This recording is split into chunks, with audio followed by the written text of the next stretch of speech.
एक सेकंड के लिए सोचिए, 1945 में अमेरिका ने जापान के हिरोशिमा शहर पर एक बम गिराया, सिर्फ एक बम, और उस एक बम ने 70,000 इंसानों को एक सेकंड में खत्म कर दिया। पूरा शहर जो सालों में बना था, एक पल में राख हो गया। अब मैं आपको बताता हूं कि आज के न्यूक्लियर वेपन्स उससे 50 गुना ज्यादा पावरफुल हैं, 50 गुना। तो सवाल यह है, अगर आज अमेरिका ने न्यूक्लियर वेपन यूज किया तो एग्जैक्टली क्या होगा, और सबसे जरूरी, हम भारतीयों पर क्या असर पड़ेगा।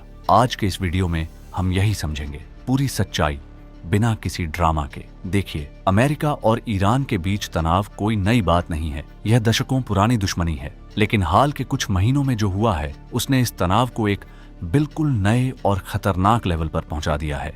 ईरान ने अमेरिकन मिलिट्री एसेट्स को डायरेक्टली टारगेट किया है। मिडल ईस्ट में अमेरिका के एलाइज पर लगातार ड्रोन अटैक्स हो रहे हैं, और सबसे बड़ी बात, स्ट्रेट ऑफ हॉर्मुज। दुनिया का लगभग 20% तेल इसी एक संकरे रास्ते से गुजरता है। अगर यह रास्ता बंद हो तो ग्लोबल ऑयल सप्लाई तुरंत प्रभावित होगी, और इसका असर हर उस चीज पर पड़ेगा जिसे बनाने या पहुंचाने के लिए फ्यूल चाहिए, यानी सब कुछ। लेकिन एक और वॉर चल रही है जो आप टीवी पर नहीं देखते, वह है साइबर वॉर। ईरान से जुड़े हैकर ग्रुप्स अमेरिका की बड़ी टेक कंपनीज, हॉस्पिटल्स और पावर ग्रिड्स को टारगेट कर रहे हैं। बैंकिंग सिस्टम्स स्लो हो रही हैं, इलेक्ट्रिसिटी ग्रिड्स पर अटैक्स हो रहे हैं, एयरपोर्ट्स डिसरप्ट हो रहे हैं। यानी बिना एक भी बॉम्ब गिराए देश को अंदर से कमजोर किया जा रहा है। वॉर पहले ही शुरू हो चुकी है, बस आप उसका पूरा चेहरा नहीं देख पा रहे हैं। अब बात करते हैं न्यूक्लियर टेक्नोलॉजी की, और यह सबसे इंपॉर्टेंट हिस्सा है जो आपको समझना चाहिए। 1945 में अमेरिका ने जापान पर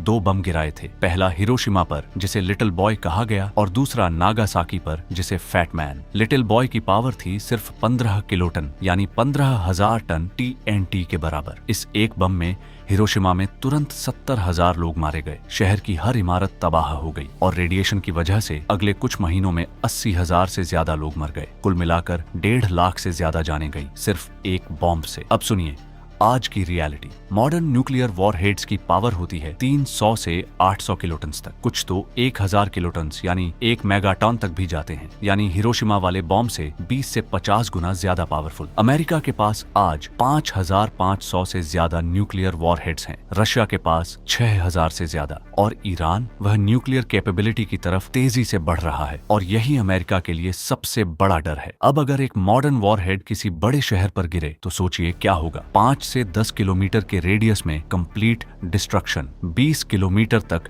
सीवियर डैमेज, और रेडिएशन 200 किलोमीटर से भी ज्यादा दूर तक फैलेगा। यह कोई मूवी नहीं है, यह साइंस है। चलिए अब एग्जैक्टली देखते हैं कि जिस सेकंड न्यूक्लियर बॉम्ब एक्सप्लोड होता है, उस मोमेंट से आगे क्या होता है। एक्सप्लोजन का वह पहला सेकंड, उस पॉइंट पर टेम्परेचर पहुंचती है 10 करोड़ डिग्री सेल्सियस तक। आप इसे रिलेट करना चाहते हैं, सूरज की सरफेस का टेम्परेचर होता है करीब 55 लाख डिग्री, यानी न्यूक्लियर एक्सप्लोजन उससे भी 18 गुना ज्यादा गर्म होता है। इतनी गर्मी में कोई भी material, steel, concrete, human body, सब इंस्टेंटली वेपराइज हो जाता है। पहले 3 सेकंड्स में 5 किलोमीटर के दायरे में कुछ नहीं बचता, कोई नहीं। पहले 30 सेकंड में शॉक वेव 10 से 15 किलोमीटर तक फैल जाती है। ये शॉक वेव इतनी पावरफुल होती है कि बिल्डिंग्स के वॉल्स अंदर की तरफ क्रश हो जाते हैं, ग्लास के टुकड़े बुलेट्स की तरह उड़ते हैं, गाड़ियां खिलौनों की तरह उलट जाती हैं। पहले 1 घंटे में फायर स्टॉर्म शुरू होता है, अलग अलग जगह लगी आगे एक दूसरे से मिलकर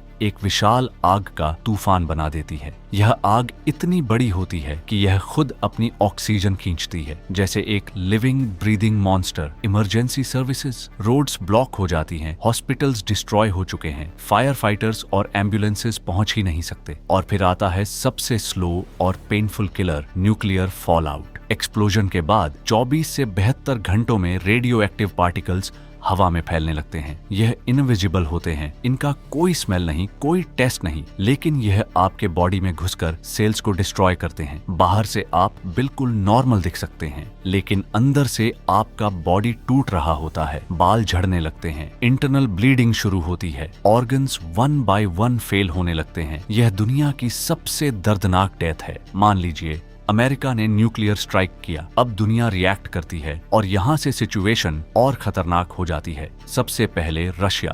रशिया के पास दुनिया का सबसे बड़ा न्यूक्लियर आर्सेनल है, 6000 से ज्यादा वॉरहेड्स। और रशिया ने बार बार पब्लिकली कहा है कि अगर कोई न्यूक्लियर अटैक होगा वह जवाब देगा। यह कोई ब्लफ नहीं है, यह उनकी ऑफिशियल न्यूक्लियर पॉलिसी है। फिर चाइना और ईरान के बीच डीप स्ट्रेटेजिक टाइज हैं। चाइना डायरेक्टली इन्वॉल्व हो सकता है या वह ग्लोबल लेवल पर प्रेशर क्रिएट करके सिचुएशन को और कॉम्प्लिकेटेड बना सकता है। और नेटो, जिसके 31 मेंबर कंट्रीज हैं, वह ऑटोमेटिकली इस कॉन्फ्लिक्ट में आ जाएंगे, क्योंकि नाटो की पॉलिसी है एक पर अटैक, सब पर अटैक। यूएन सिक्योरिटी काउंसिल क्या करेगा? कुछ नहीं, क्योंकि अमेरिका खुद परमानेंट मेंबर है और उसके पास वीटो पावर है। कोई रेजोल्यूशन पास नहीं होगी, कोई ऑफिशियल स्टॉप नहीं होगा। यह डोमिनोज की तरह है, एक गिरा बाकी सब गिरते जाएंगे। रीजनल वॉर से वर्ल्ड वॉर, यह ट्रांजिशन बहुत तेजी से होगा। अब मैं आपको वह बात बताता हूँ जो ज्यादातर लोग नहीं जानते, और यह सबसे शॉकिंग ट्रूथ है। बॉम्ब से जितने लोग मरेंगे उससे कई गुना ज्यादा लोग उसके बाद मरेंगे। इसे कहते हैं न्यूक्लियर विंटर। जब मल्टीपल न्यूक्लियर एक्सप्लोजन्स होते हैं तो करोड़ों टन ऑफ सूट, ऐश और स्मोक एटमॉस्फेयर में जाती है। यह लेयर इतनी घनी होती है कि सनलाइट धरती तक पहुंच नहीं पाती। साइंटिस्ट्स का कहना है कि ग्लोबल टेम्परेचर 5 से 10 डिग्री सेल्सियस तक गिर सकता है और यह अगले कई सालों तक रह सकता है। इसका नतीजा क्रॉप्स फेल हो जाएंगी। पूरी दुनिया में